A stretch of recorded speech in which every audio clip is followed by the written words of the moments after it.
जय मां लक्ष्मी। दोस्तों स्वागत है आपका आपके अपने चैनल शुभ मंगल पर। दोस्तों 28 अक्टूबर 2023 शनिवार के दिन पूरे 400 वर्षों बाद एक बहुत ही दिव्य और दुर्लभ संयोग में इस साल की सबसे बड़ी पूर्णिमा शरद पूर्णिमा पड़ रही है।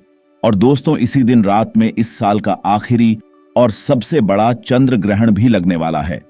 दोस्तों ये संयोग अपने आप में बहुत अद्भुत है और अगर आप इस अद्भुत और शुभ संयोग में मिट्टी के दीपक से जुड़ा ये अचूक और असरदार उपाय कर लेते हैं तो आपके घर में इतना रुपया पैसा बरसेगा कि जिसे आप संभाल भी नहीं पाएंगे।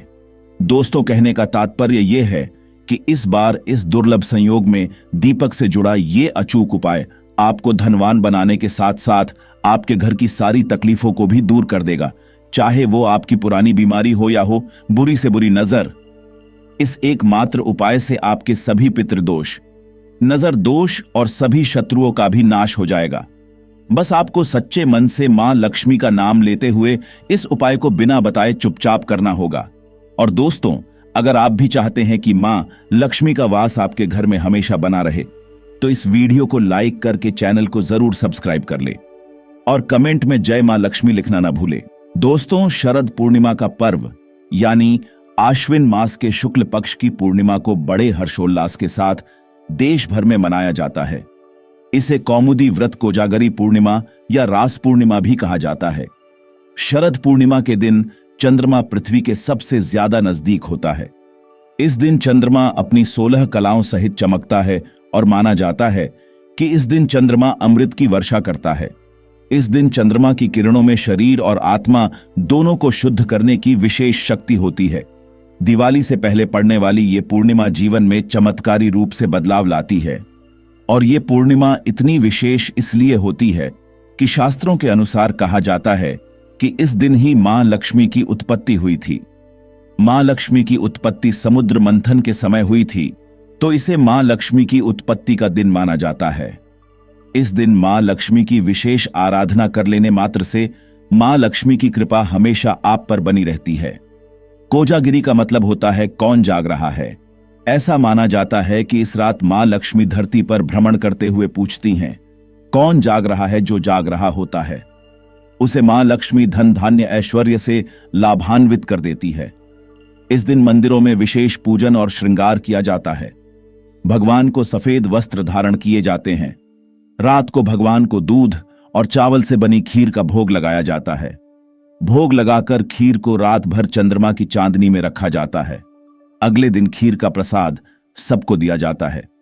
कुछ लोग अपने घर में भी खीर बनाकर भगवान को भोग लगाते हैं और फिर खीर को रात भर चांद की रोशनी में रखकर सुबह खाते हैं। कुछ लोग चांद की तरफ देखते हुए सुई में धागा पिरोते हैं। कुछ लोग काली मिर्च को चांदनी में रखकर उसका सेवन करते हैं। माना जाता है कि इन सब से आंखें स्वस्थ होती हैं और उनकी रोशनी बढ़ती है।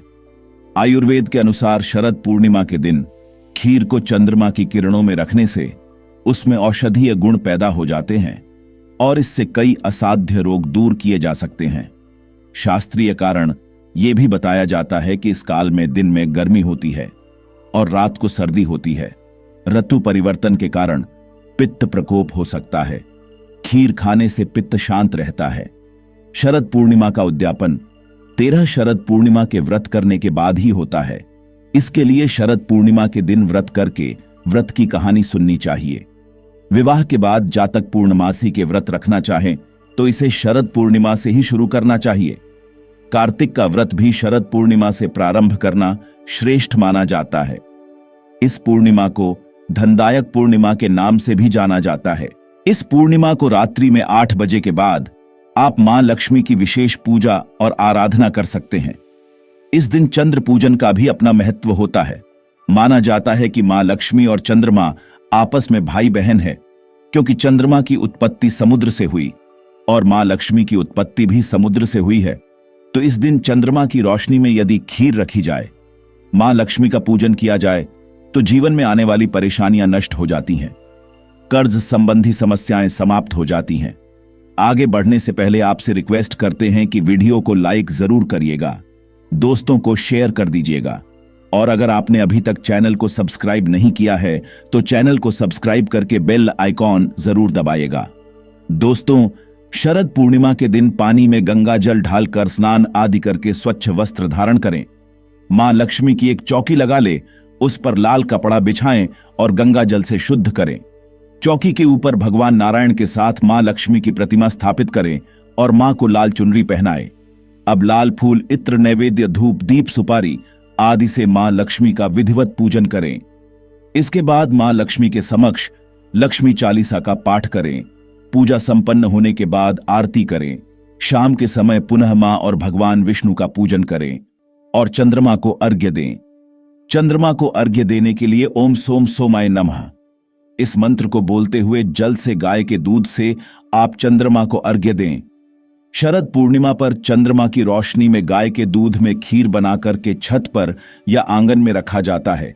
जहां पर चंद्रमा की रोशनी उस पर पड़े, इस दिन चंद्रमा की किरणें काफी प्रबल होती हैं। कहा जाता है कि आज का चंद्रमा अमृतमयी चंद्रमा होता है। चंद्रमा की किरणों से शीतलता के साथ साथ अमृत वर्षा होती है। तो इसलिए खीर को बहुत अच्छी तरह से प्रेम से बना करके मां लक्ष्मी को भोग लगाएं और चंद्रमा की रोशनी में उसे रखें और सुबह सवेरे अपनी पूजा आराधना पूर्ण करें। मां लक्ष्मी के साथ साथ आपको भगवान नारायण की पूजा जरूर करनी है, क्योंकि कार्तिक मास में नारायण यानी श्री विष्णु जी की मां लक्ष्मी की और भोलेनाथ की पूजा अवश्य की जाती है। उनकी पूजा आराधना हर समय हर जगह अत्यंत आवश्यक है।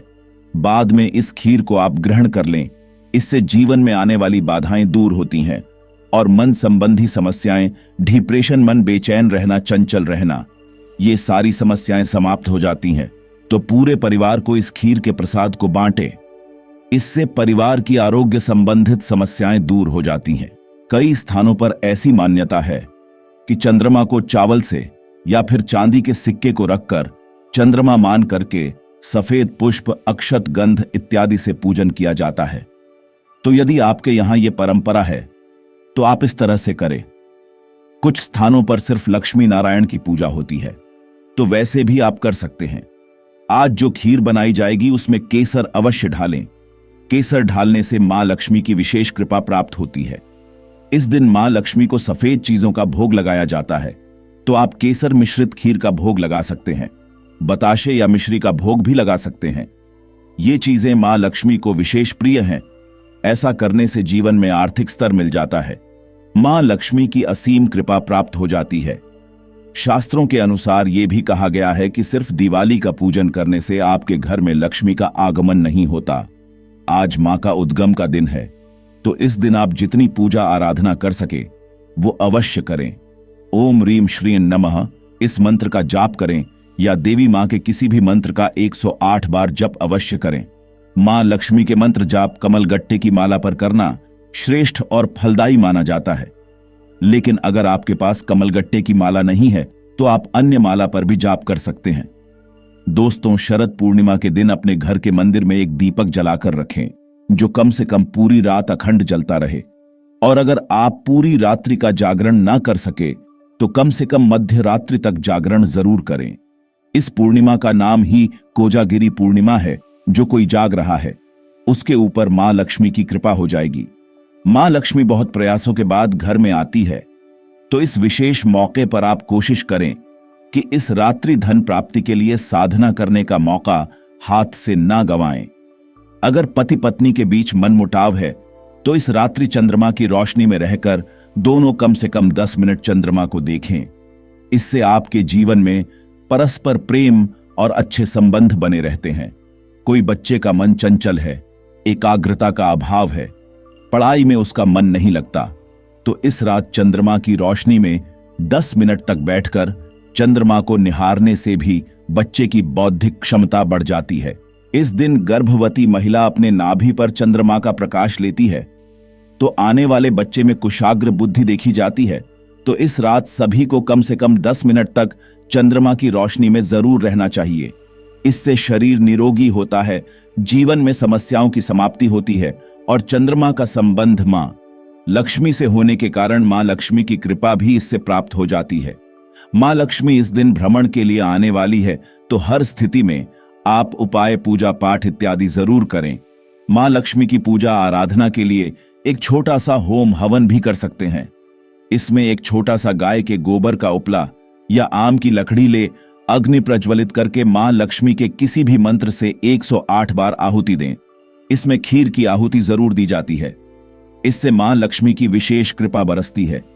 होम या हवन से देवताओं को लगाया गया भोग सीधे देवताओं तक पहुंचता है। शास्त्रों में कहा गया है कि अग्नि के मुख से भगवान को भोजन या भोग शीघ्र प्राप्त होता है, तो इसलिए पूजा पाठ में होम या हवन किया जाता है। एक खास बात, अगर इस दिन यदि आपके यहां सत्यनारायण की कथा होती है तो अति उत्तम है। सत्यनारायण की कथा का श्रवण पूर्णिमा में बहुत ज्यादा श्रेष्ठ माना जाता है। शास्त्रों की तो ऐसी मान्यता है कि और कुछ करे ना करे, मात्र पूर्णिमा का व्रत कर हर पूर्णिमा में सत्यनारायण की कथा करने वाले जातक के ऊपर सदा सर्वदा लक्ष्मी की कृपा बनी रहती है। क्योंकि जिस जातक पर प्रभु नारायण की कृपा होती है, लक्ष्मी के लिए उसे कोई प्रयास ही नहीं करना पड़ता। लक्ष्मी स्वयं उसके घर में चली आती है। तो कार्तिक का महीना आने वाला है। आज के बाद कार्तिक मास प्रारंभ हो जाएगा। ऐसे में आपको ध्यान रखना है कि मां लक्ष्मी की साधना सिर्फ एक दिवाली के दिन करने से वो कतई प्रसन्न नहीं होती। उसके लिए प्रयास आपको आज से ही प्रारंभ करने होंगे। इस पूर्णिमा तिथि पर आप विधिवत मां लक्ष्मी की आराधना करें।